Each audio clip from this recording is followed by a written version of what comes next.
রাজ্যে বিজেপির জয় জয়কার। বিজেপির এই জয়কে সামনে রেখে উচ্ছ্বাসে মাতল ত্রিপুরার আগরতলা। ত্রিপুরার আগরতলার 6 নম্বর মণ্ডলের উদ্যোগে শহরে আয়োজন করা হয় এক সুবিশাল বাইক র্যালির। দলীয় পতাকা ও স্লোগানে মুখরিত হয়ে ওঠে শহরের বিভিন্ন রাস্তা। মিছিলে উপস্থিত ছিলেন বিজেপি নেত্রী পাপিয়া দত্ত সহ একাধিক নেতাকর্মীরা। বিজেপির এই জয়কে সাধারণ মানুষের উন্নয়নের জয় বলেই দাবি করেন বিজেপি নেতৃত্বরা।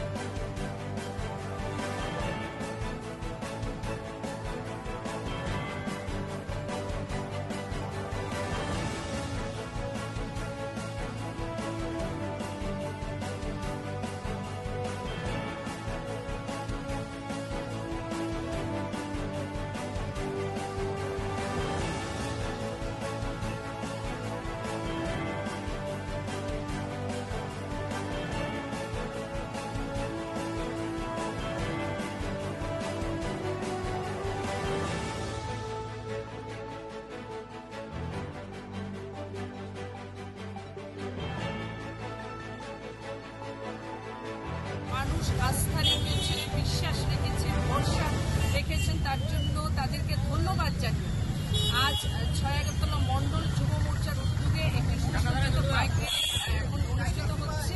আমাদের মেয়রিন কাউন্সিল হীরালাল দেবনাথ রয়েছেন যুব মোর্চা আয়োজিত বাইক র্যালিতে। আমাদের কর্পোরেটর, অন্যান্য কর্পোরেটর লতানাথ রয়েছেন, মাননীয়া শান্তনা সাহা রয়েছেন, যুব মোর্চার সভাপতি সন্তোষ ঘোষ আছেন, যুব মোর্চার জেলা স্তরের যারা নেতৃত্ব তারা রয়েছেন, মহিলা মোর্চার মণ্ডল সভানেত্রী,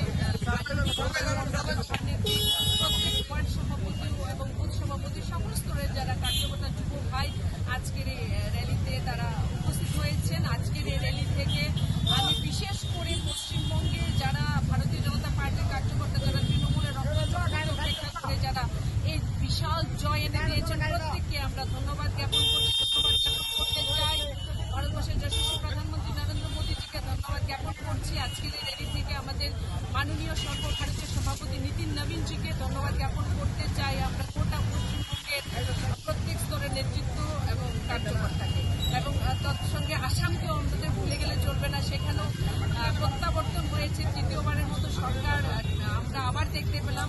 আগামী 12 তারিখ মাননীয় হিমন্ত বিশ্ব শর্মা আসামের মাটিতে উনিও শপথ নেবেন, এবং আগামীতে নিশ্চিতভাবে ভারতীয় জনতা পার্টির যে বিজয় রথ ছুটে যাচ্ছে নরেন্দ্র মোদীজির নেতৃত্বে, সেটা অব্যাহত থাকবে। কারণ ভারতীয় জনতা পার্টির বিকল্প আর কোনো শক্তি ভারতবর্ষে আর নেই। সেটা মানুষ একের পর এক নির্বাচনের ফলাফল দিয়ে। Bureau report.